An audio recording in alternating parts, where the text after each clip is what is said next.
하루를 어떻게 보냈느냐에 따라서 우리의 저녁 시간은 달라질 수가 있습니다. 즐겁고 보람된 하루를 보냈다면 그날 밤은 매우 기쁘고 달콤할 것입니다. 그러나 하루를 보내는 동안 슬픔과 아픔을 경험했다면 그날의 저녁은 매우 우울하고 쓸쓸할 것입니다. 어느 날 우리들의 저녁이 매우 슬프고 쓸쓸하고 아플 때에 우리가 가장 먼저 해야 할 일이 무엇일까요? 우리의 마음이 힘들고 어렵고 우리의 눈에서 눈물이 나려고 할 때에 우리가 가장 먼저 해야 할 일은 기도입니다. 시편 3편은 아침에 드리는 기도라고 할 수가 있습니다.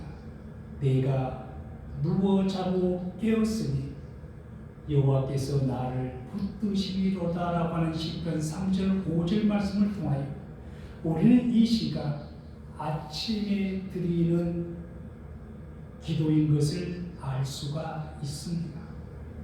시편 3편이 아침의 기도라면 오늘 본문의 말씀인 시편 4편은 저녁에 드리는 기도라고 할 수가 있습니다.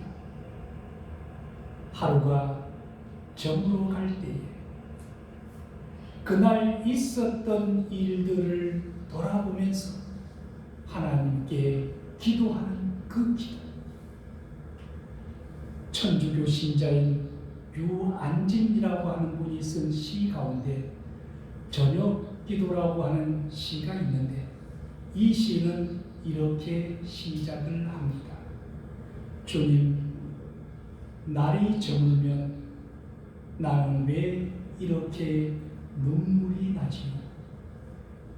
날이 저물면 저녁이 되어가면 왜 눈물이 나는 것일까요? 그것은 그날의 삶이 매우 힘들었고 고통스러웠기 때문일 것입니다. 우리도 하루를 돌아보면 만족스러운 일보다는 아쉬울 때가 더 많이 있습니다. 날이 저물어가는 어느 날 저녁에 아쉬움과 후회로 우리의 눈에서 눈물이 흐를 때에 믿음의 사람들은 바로 주님 앞에 무릎을 꿇고 저녁에 기도를 드려야 합니다.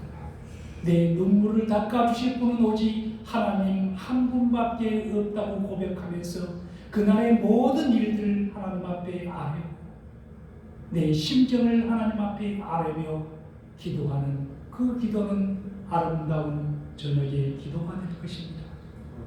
오늘 본문인 시편 4편은 다윗의 시입니다. 이 시를 쓴 날 다윗은 아마도 매우 곤고하고 힘들었던 하루를 보냈던 것 같습니다. 오늘 본문 2절 말씀을 보면 다윗이 얼마나 곤고한 하루를 보냈는지를 짐작할 수가 있습니다. 인생들아, 어느 때까지 나의 영광을 바꾸어 욕되게 하며 헛된 일을 좋아하고 거짓을 구하려는가? 여기서 말씀하는 인생들아라고 하는 이 말씀은 일반적인 사람들을 말할 때 쓰는 단어가 아닙니다. 일반적인 사람들을 이야기할 때 쓰는 단어로 히브리어는 벤 아담이라고 하는 말을 씁니다. 모든 사람들, 일반적인 사람들. 그런데 이 시편 4편에서 이 인생들아 이 말은 벤 아담이라고 하는 말을 쓴 것이 아니라 매우 독특한 단어를 썼습니다. 이 시도 3편과 마찬가지로 아들 압살롬이 반역을 하였을 때 쓴 시입니다. 그래서 다윗이 말하는 인생들아라고 하는 이 말씀은 한때 다윗의 충신이었다가 압살롬 편에 서서 다윗에게 반기를 들었던 그 사람들을 지칭하는 말씀입니다. 다윗의 충신이었던 그들이 권력의 단맛을 따라서 이제 권력이 아들 압살롬에게로 넘어갔다고 지레 판단을 하고 다윗을 대신하고 압살롬 편에 섰습니다. 다윗은 그날 그들 때문에, 그 배반자들 때문에 곤고한 하루를 보내며 눈물을 흘렸습니다. 눈물을 흘릴 수밖에 없었던 매우 고통스러운 어느 날 저녁에 다윗은 침상을 적실 만큼 흐느끼며 하나님께 기도를 드립니다. 힘들고 어려울 때에 우리를 위로하실 분은 하나님 한 분밖에 없습니다. 우리도 힘들고 고통스러운 하루를 보낼 때가 많이 있습니다. 특히 요즘 같은 이 어려운 시국에는 더욱더 우리의 하루하루가 힘들고 어려워질 수밖에 없습니다. 그런 하루를 보낸 저녁 시간에 여러분은 무엇을 하십니까? 분노하십니까? 아니면 좌절하십니까? 아니면 세상을 미워하며 짜증을 내십니까? 그것도 아니면 그냥 모든 것을 포기해버립니까? 이제는 기도하시기 바랍니다. 어떻게 기도해야 하는지, 기도의 방법은 오늘 본문이 들려주는 다윗의 기도에서 배우시기 바랍니다. 첫째로 다윗은 의의 하나님께 도움을 호소합니다.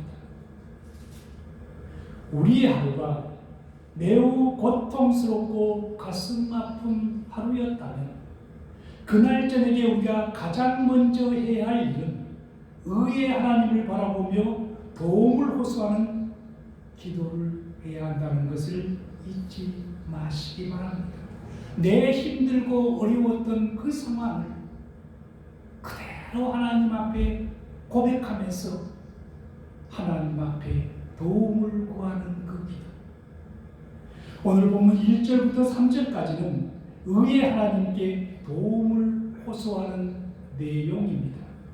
다윗은 지금 가장 가까이 있던 사람들에게 배신을 당하여서 부당하게 고통을 받고 있다고 생각합니다. 내가 저들에게 저런 고통을 받을 만큼 잘못한 것이 없는데 나는 지금 저들의 욕심 때문에 부당하게 고통을 받고 있다라고 생각하고 그것을 하나님 앞에 고백을 하는 것입니다. 다윗은 그런 상황 속에서 내 심정을 토로하고 내 마음에 있는 그 아픔까지 호소할 그 분은 바로 하나님 한 분밖에 없다고 믿고 있습니다.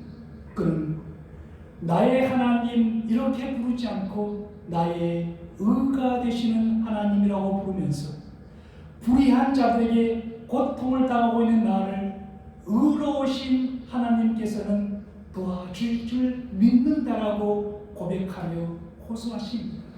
이 불의한 세상에서, 이 불의한 자리에서 오직 의로우신 분은 하나님 한 분밖에 없다는 것을 표현하면서 나의 의가 되시는 하나님, 이렇게 하나님을 부르고 있는 것입니다.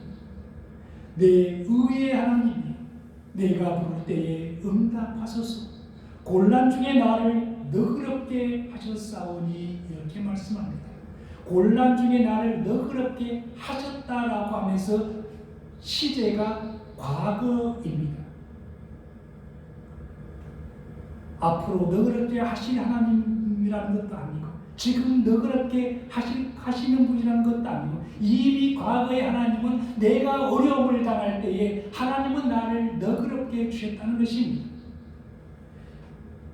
이 영어 성경을 보면 이 곤란이라고 하는 말을 디스트레스라고 번역을 하고 있습니다. 스트레스에는 유스트레스와 디스트레스, 이 두 가지 스트레스가 있다고 합니다. 우리가 일반적으로 생각할 때 스트레스는 다 나쁜 것이라고 생각하기 쉽지만, 좋을 때 나타나는, 너무나도 기쁠 때에도 우리는 스트레스가 나타날 때가 있는데, 그 스트레스가 바로 유스트레스라는 것입니다. 그것도 일종의 스트레스이기 때문에 자칫 잘못하다가는 너무 기뻐서 좋아서 뛰고 날뛰다가도 우리는 심장마비를 일으킬 수도 있다고 합니다. 우리가 경험하는 대부분의 스트레스는 유스트레스가 아닌 디스트레스입니다. 디스트레스는 우리의 몸과 마음을 병들게 하는 파괴적인 스트레스입니다.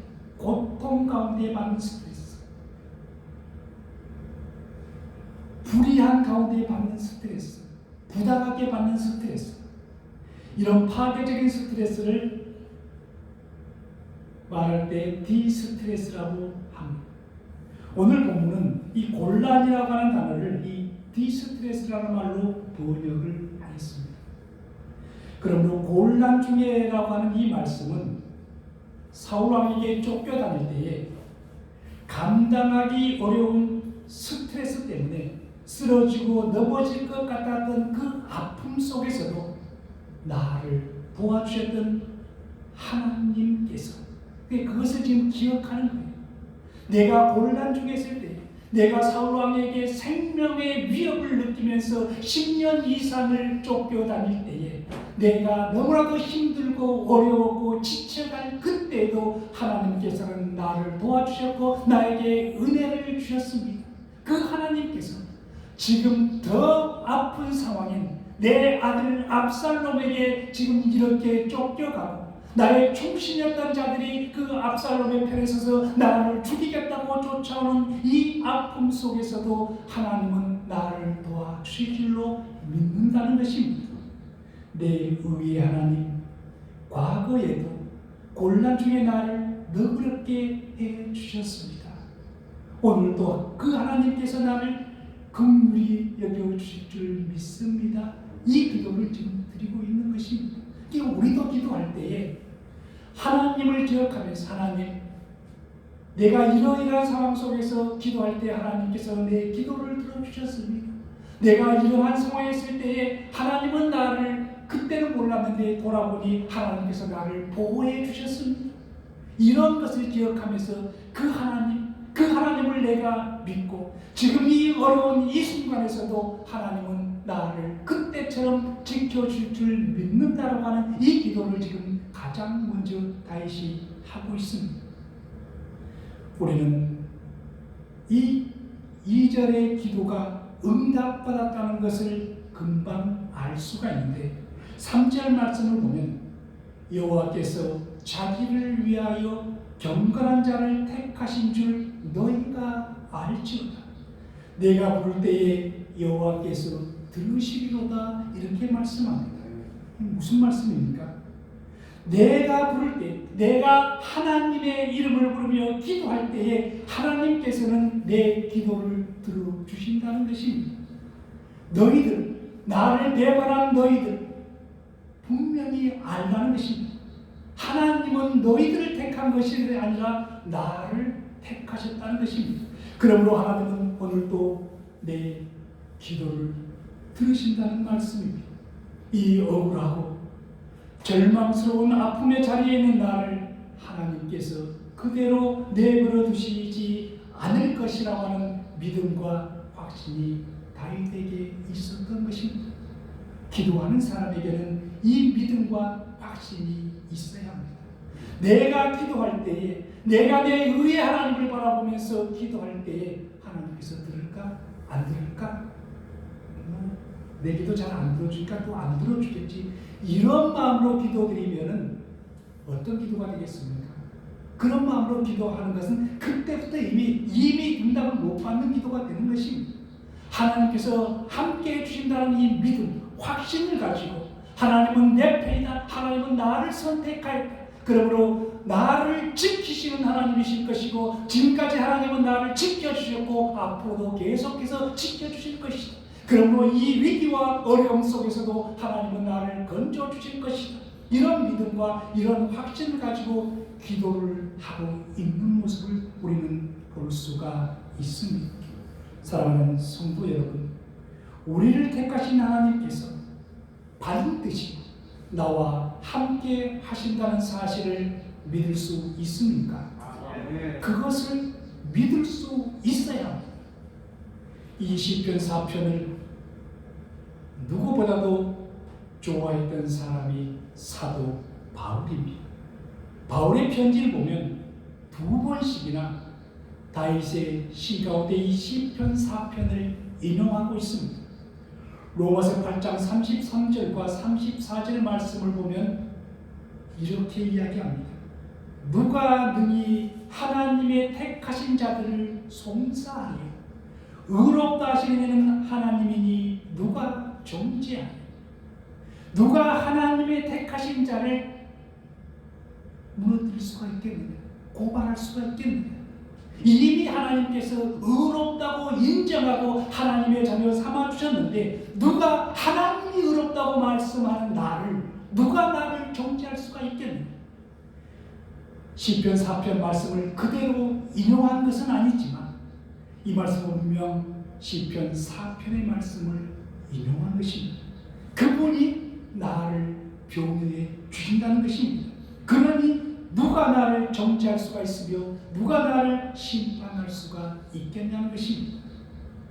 하루의 삶이 곤고하였을 때에 잠자리에 들기 전에 주님께 기도하시기 바랍니다.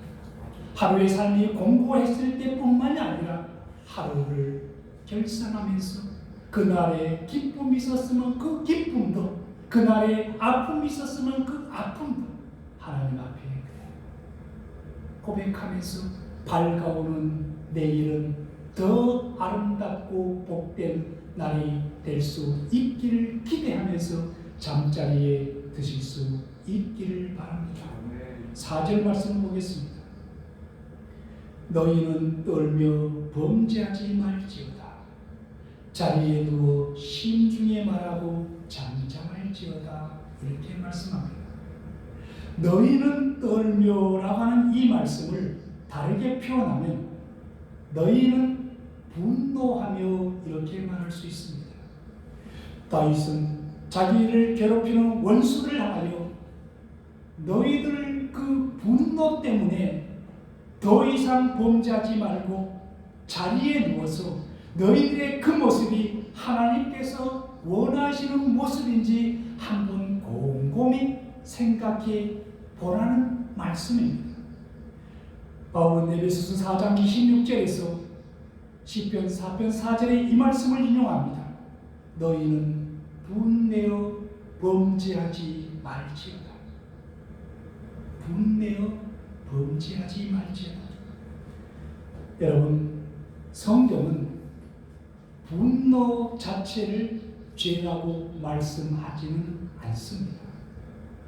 우리가 분을 낼 수 있습니다. 중요한 것은 그 분이 내 자신을 지배하게 해서는 안 된다는 것입니다. 그 분노가 내 마음속에 오래 머물러 있게 해서는 안 됩니다. 친구 간의 관계에서도, 부부 간의 관계에서도, 부자지간, 부녀지간의 관계에서도 우리는 서로 섭섭한 마음이 있을 수가 있고 화를 낼 수가 있고 싸울 수도 있습니다. 그런데 그 서운한 감정, 그 화난 감정이 오래 지속되면 그것은 다 파괴됩니다. 다 어느 누구에게도 도움이 되지 않고 무너지고 멸망으로 치닫게 될 수밖에 없습니다. 분노했어도 그날 밤을 넘기지 않아야 합니다. 다시 화해를 해야 합니다. 그것이 안 되는 것이 문제입니다. 분노 자체가 문제가 아니라 그 분노를 오랫동안 지속함으로 인하여서 결국 그 분노 때문에 내가 무너지는 것. 나의 그 분노가 오래 지속되면 누가 틈을 탑니까? 사탄이 틈을 타는 거예요. 그래서 나를 파괴시킵니다. 그래서 우리는 분을 내어도 그 분을 오래 품지 말고 바로 해결할 수 있는 바로 그 분을 무너뜨리고 평안히 마음을 평정심을 찾을 수 있는 예수님께서도 분노하셨고 하나님도 노하기를 더디하시는 하나님이라고 말씀하시는 것은 뭡니까? 하나님도 노하신다는 거예요. 그러나 그 분노 때문에 이성을 잃거나 그것 때문에 앞뒤를 분간할 수 없을 만큼 그런 분노는 아니셨습니다. 예수님께서 가장 분노하셨을 때가 아마 성전 정화 때였을 것입니다. 성전에서 거룩한 예배의 자리, 제사의 자리 성전에서 장사하는 모습을 보고 예수님은 분노하셨습니다. 그래서 그 책상들, 의자들 다 던지고 엎고 소, 양 이런 것을 파는 사람들 소, 양을 다 밖으로 내쫓아버렸습니다. 그런데 비둘기 파는 사람, 그 비둘기는 날려보내지 않고 들고 나가라고 이야기합니다. 왜 그렇습니까? 소, 양은 쫓아내도 다시 찾을 수가 있고 잡을 수가 있는데 비둘기는 한번 날아가면 못 잡는 거잖아요. 그러니까 예수님께서 분노하셨지만은 앞뒤 가리지 않고 분노하신 것이 아니라는 거예요. 다 상황 판단을 하고 그렇게 그 잘못된 것에 대한 질책성의 분노. 다시 오늘 본문 말씀으로 돌아와서 5절 말씀을 보겠습니다. 내가 이렇게 억울한 일을 당했지만 그래도 나는 죄를 짓지 않겠다고 다짐하는 그것만으로는 부족하다고 말씀합니다. 내가 억울한 일을 당했지만 나는 죄를 짓지 않아야지. 그렇게 생각하는 것만으로는 부족하다는 것입니다. 결심한 것을 행함으로 이제 나타낼 수 있는 것이 중요합니다. 의의 제사를 드리는 것이 중요하다는 말씀입니다. 상대방이 아무리 억울하게 나를 공격했어도 나는 의로운 삶을 살겠다는 결심을 했으면 그 결심을 행함으로 옮기는 것이 중요합니다. 우리도 수없이 결심하지 않습니까? 이야기를 들어보면은 다 사람들은 결심하고 자기가 무엇을 잘못했는지 무엇이 문제인지 앞으로 어떻게 해야 하는지 다 알고 있습니다. 그러면 그것을 알고 있다고 한다면 그 사람은 실패하지 말아야 되는데 계속해서 실패하거든요. 그 이유는 알고 있는 것을 행함으로 옮길 수 있는 그 힘과 의지가 부족하기 때문입니다. 이것을 우리는 옮길 수 있어야 합니다. 우리는 사람들의 공격을 받으면 상처를 받습니다. 상처가 심해지면 나를 이렇게 힘들고 어렵게 만든 하나님까지도 우리는 원망을 합니다. 그러나 다윗은 그런 상황 속에서도 죄를 짓지 않겠다는 결심을 합니다. 나는 어떤 경우에도 하나님을 신뢰한다는 것입니다. 이 억울한 일, 이 가슴 아픈 일을 당했지만 나는 하나님을 믿는다. 시간이 문제이지 주님은 반드시 해결해 주신다. 그러므로 나는 이 억울하고 가슴 아픈 상황 속에서도 하나님을 신뢰할 것이다. 여러분, 이 믿음이 얼마나 중요한 믿음이며 대단한 믿음입니까? 하나님을 신뢰할 수 있는 것. 우리가 하나님을 신뢰하지 못하기 때문에 우리는 어려움 앞에서 흔들립니다. 힘들고 어려워지고 내 기도하는 것과 정반대로 간다라고 하는 생각이 들면 우리는 낙심이 됩니다. 그런데 하나님은 나를 지키시는 자, 나에게 복을 주시는 분, 나의 의가 되시는 분, 그래서 나를 불러주신 하나님, 지금 이 힘듦과 어려움도 나에게 필요한 것이기 때문에 하나님이 나를 단련시키기 위해서 이런 것이지 이것이 끝이 아니다. 이것이 지나가면 하나님은 나를 정금같이 나오게 할 것이다. 이러한 신뢰, 이러한 믿음, 이 결심이 바로 오늘 본문 5절의 말씀입니다. 사랑하는 성도 여러분, 우리의 하루가 곤고하였을 때에 우리는 그날은 특별히 다른 날보다 더 하나님의 이름을 애타게 부르면서 기도해야 합니다. 의의 하나님, 내 의가 되신 그 하나님 앞에 우리는 우리의 심정을 그대로 내려놓고 호소할 수 있어야 합니다. 그리고 어떠한 상황 속에 있든지 내가 입술로 범죄하지 않겠노라고 하는 결심, 행함으로 범죄하지 않겠노라고 하는 결심, 마음으로 다른 사람을 힘들게 하지 않고 다른 사람에게 상처 주지 않겠노라고 하는 이런 결심을 하나님 앞에 할 수 있어야 됩니다. 또한 선하신 하나님께서 내 삶을 간섭해 달라고 다윗은 기도합니다. 6절을 통해 알 수 있듯이 불의가 득세하게 되면 사람들은 묻습니다. 하나님, 당신은 어디에 있습니까? 하나님, 정의는 어디에 있습니까? 왜 악이 득세하는 이 자리에 하나님은 침묵하고 계십니까? 불의가 득세할 때마다 사람들은 하나님께 이런 질문을 합니다. 요즘 같은 시기에도 하나님이 정말 살아계시다고 한다면 이 코로나 바이러스 우리 기독교인들이 이렇게 핍박을 받고 있는데, 그리고 수많은 사람들이 기도하고 있는데 왜 하나님 침묵하고 계십니까? 이거 빨리 해결해 주셔야 하지 않겠습니까? 하나님 어디에 계십니까? 하나님 정말 살아계십니까? 이렇게 질문을 합니다. 하나님의 사람 다윗이 아들에게까지 쫓겨다니는 신세가 되죠. 사람들은 하나님이 살아계시면 어떻게 이런 일이 있을 수 있겠냐며 다윗을 조롱합니다. 하나님 믿더니 꼴 좋다. 하나님이 살아계시면 어떻게 자식한테 쫓겨서 이렇게 비참하게 하나님께서 내버려둘 수가 있느냐, 이런 조롱을 받습니다.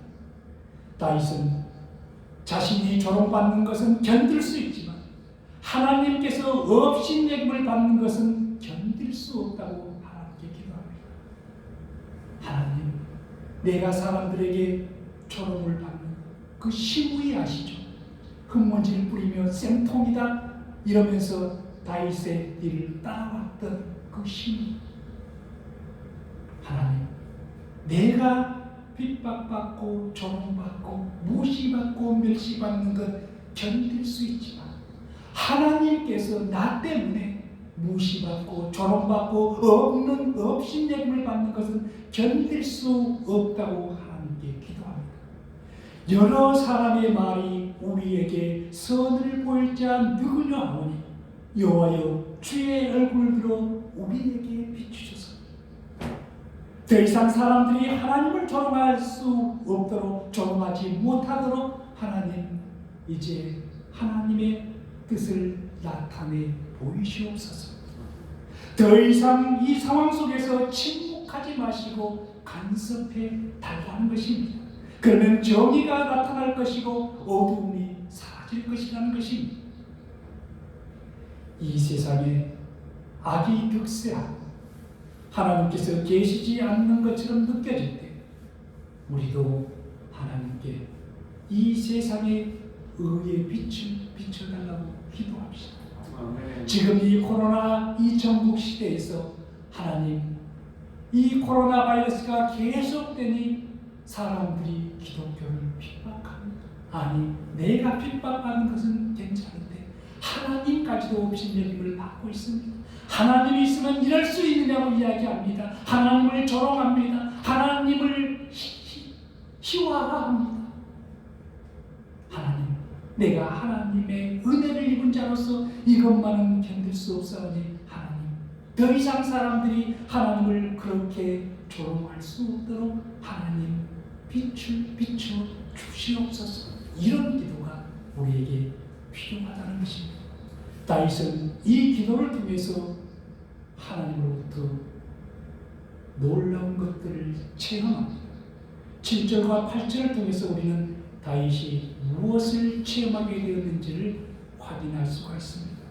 첫 번째로 마음의 기쁨이 회복되는 것을 체험하였습니다. 7절은 이렇게 말씀합니다. 주께서 내 마음에 두신 기쁨은 그들의 곡식과 새 포도주가 풍성할 때보다 더하나이다. 농사를 지어보지 않은 사람은 잘 모르겠지만 농사를 지어본 사람들은 가을에 추수를 마치면 창고 안에 곡식이 가득 찹니다. 그러면 농부는 그것만 봐도 배가 부르는 거예요. 가득 찬 그 곡식만 봐도 마음이 편안해지고 흐뭇해지고 기분이 좋습니다.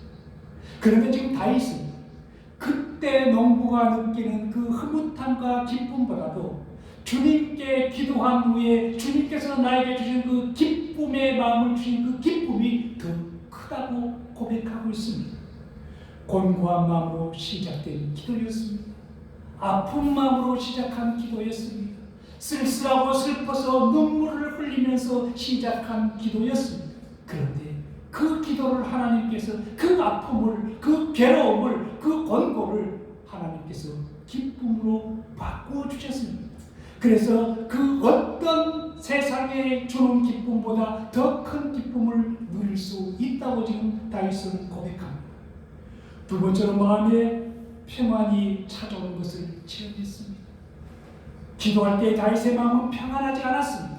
8절을 보면 내가 평안히 눕고 자기도 하니 나를 안전히 살게 하시는 일은 오직 여호와이십니다. 이렇게 말씀합니다. 하루의 출발은 얼마나 험난했고 얼마나 위급했고 아팠던 하루였습니다. 그 하루를 보내는 동안 다윗은 얼마나 힘들고 공고했습니까? 그러나 그 공고한 날 저녁의 기도는 다윗의 모든 것을 변화시켰습니다. 슬픔을 기쁨으로 바꾸어 놓았습니다. 불안을 평안으로 바꾸어 놓았습니다. 사랑하는 성도 여러분, 기도가 이런 것입니다. 곤고한 하루를 보냈습니까? 그래서 아프십니까? 저녁에 기도를 잊지 마시기 바랍니다. 우리를 평안히 자기도 하고 눕게도 하실 수 있는 그 힘은 하나님으로 부은 것이고 그 하나님 앞에 내 심정을 그대로 하나님 앞에 우리가 무슨 자존심을 내세우겠습니까? 하나님 앞에 모든 것을 아시는 하나님 앞에 우리가 무슨 거짓말을 할 수가 있겠습니까? 하나님 앞에 내 마음, 심정을 그대로 내려놓고 도움을 호소하며 기도가 끝나는 그 순간 우리는 평안을 맛보게 될 것입니다. 기쁨을 누릴 수가 있을 것입니다. 이것이 바로 저녁의 기도가 우리에게 주는 위로이며 안식입니다. 이 기도를 잊지 마시기 바랍니다. 기도하겠습니다.